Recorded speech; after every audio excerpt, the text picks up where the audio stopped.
Welcome back, everybody, to another episode of Caster's Edge. Today, we will be talking about the finals of the SEC and the third place match. Today, I am joined with Zobi and also Annie, two excellent casters for the SEC, and I am very excited to talk about these finals. My name is Dalton, and why don't we just get right into it? So, I think we should start this off by talking about our guesses for the semifinal matches and how wrong we were.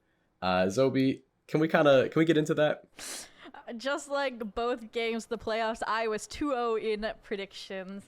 I was hoping for that Oklahoma upset against UT Orange in the kind of first matchup, and UT Orange took it. And in the second matchup, I was also, in that case, I wasn't even rooting for the underdog. I was rooting for the one everyone expected to win, which was WKU, and then UTK Orange took it 2-0. So here we are.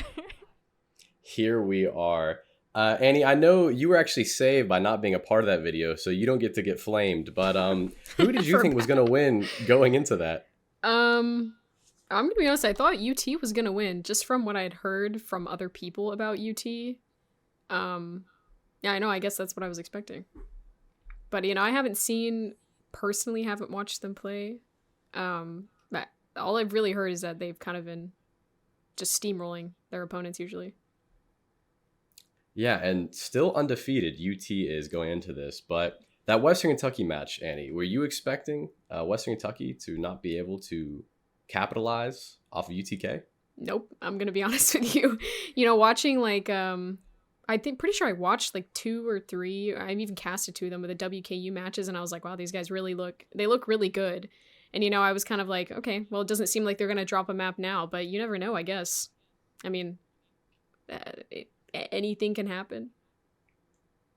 That we have definitely learned. But we definitely have this quite the Cinderella story that is happening for UTK. You see, for those that watched in week one of the SEC, UTK unfortunately was not able to beat UT. So they took a loss there, but that was their only loss for the regular season. They beat Western Kentucky in the playoffs in a overtime win, which was incredible to watch. And now they're here again for a rematch in the finals against UT. UT undefeated. Some might call the Goliath in this situation. Zobi, how do you feel about that? I mean, I said it last time and I've said it all season that UTK has been kind of my basis of comparison when I was casting Group A, because that's where my background was in terms of helping out during the group stage. And they just completely flipped that on its head, taking the second place if they lose this match, or even first place if they win it all in the grand finals. And I think just it's amazing to think about how they grasped their own fate in that one matchup in the group stage where they had to win it if they wanted to secure that number 2 seed, versus if they lost it, then it would have come down to the results of the Auburn versus MSU game that I casted, and that would end up just being more for pride and for show because there was no chance of taking that qualification spot away from UTK Orange. So they have definitely fought and earned their place here, and I just hope they can close it out. And going into this third place match, it's going to be Western Kentucky and Oklahoma. Any thoughts going into that? We haven't talked too much about Oklahoma, so how do you feel about them going into this third place match against Western Kentucky? I mean, I was rooting for Oklahoma, right? Back when it was Oklahoma versus UT Austin, and they just weren't able to pull it out. Like, obviously, it wasn't a terrible showing, I would say, right? Their second map, they were able to get that 13-11 on the board, but that first map, just 13-5, brutally blown out because UT, like we said, are literal demons. But going back to, once again, both of these matchups, right? We've seen them fight each other before. So it was just week one, though. So we're literally ending SEC how we started it in week one of the group stage. So we can literally just go back and say, okay, how did it go last time Oklahoma and WKU fought each other? Well, it was a 2-0 in favor of WKU Esports, but it was 11-13 and 8-13. So if you're Oklahoma and you've VOD reviewed this match or you've cleaned up these mistakes, it easily could be a matter of a few rounds that flip it in your favor and rewrite fate so that you can secure that third place spot over the fourth place spot. Very true. And why don't we talk just a little bit about maybe some of the star players on the two teams in this third place matchup? I've seen a lot from Zeem when he plays, and I'm very impressed with some of the things that he's able to pull off. Bullet as well. I've seen quite a bit from them. Both amazing. Oklahoma. You look at them, and when I've watched their streams, maybe just more a well-rounded team, but I haven't seen too many standout plays. But maybe I could be wrong. Zobi, do you see anything there? I mean, if we're looking at kind of both of these teams and how they did, I don't want to go off too much of the stats from the group stage because, like I said, these teams are drastically different out of six. We can see that by our predictions being wrong. But at least I mean, in in the first playoff matches, I will say like Shortify from Oklahoma, they're the person that I'm going to be keeping my eye on personally because I am that kind of support player for my team, and they were second place in number of assists with 25 for those best of three series that they competed in compared to the other matchups going on.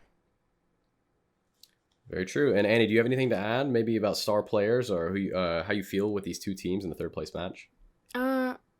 I saw some really good stuff from WKU and I was able to watch them, but just across the board, I feel like UT kind of has their foot up in this with really dominating a lot of the the bracket breakdown stats for different categories. I mean, they are like all over the board. I mean, they've got somebody in it, pretty much every division here for Spike's Planet, Spike's Diffuse, kills, deaths, assists. It might be more of with WKU. I think they have some really standout players and maybe some a little bit weaker links. Or the times I had watched them play, I really felt like their win condition was maybe like one or two players performing really well, and without them, it's kind of not. I don't want to say a struggle because I still think the team is really good, but it's a little bit different if they don't have their best players with them. Some interesting thoughts indeed, but why don't we go ahead and get into our predictions for this third place match? We're going to start with you, Zobi. Western Kentucky or Oklahoma, who do you have and why? Oh, I will sink on this Oklahoma ship, and honestly, I'm going to have to put them above WK Esports. They are the underdog. They did lose two of them first week of SCC, and I want them to rewrite history, especially after they proved me wrong, but after they didn't beat the Giants, UT Orange, last week. And I just really want them to get a win here in the playoffs at some point. So please prove me right finally. We'll definitely find out. And Annie, how do you feel about this prediction? Where do you lie? I really think that Oklahoma has a lot of potential to beat WKU, but I'm going to be honest, I don't think that they will beat WKU in this. I feel like, I don't know, just it doesn't seem to me like they really have the persistent and like consistency that I've seen a little bit differently from some of WKU's players, but I really think it would be a pretty evenly matched game. I doubt it'll end up in any kind of stomp in either direction. And I also think this game will be very close. Perhaps in the first map. I think the second map will probably go strongly in the favor of my pick, which is Western Kentucky. I think overall, I've been very impressed with their team this season. They put up an incredible fight against UTK. And so for this matchup, I think Western Kentucky takes the edge. So that's where I'm putting my vote. But that was our results for the third place. We were obviously very wrong for the semifinals. So we'll see how right we are this time around.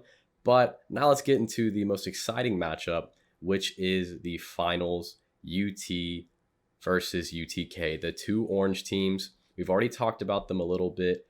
And I just want to talk a little bit more about these two teams before we get into our predictions. Again, UT has been very impressive this whole season. It doesn't seem like anyone has really come close to cracking their armor. But UTK, in these past couple of games, I've seen some things, and it looks very impressive. I was not expecting them to be Western Kentucky either. And some of the executions that they had, the site retakes, if you go back and watch the footage, it's impressive stuff. Now, maybe UT can counter all that, but Joby, is any of this, how do you feel about these two teams?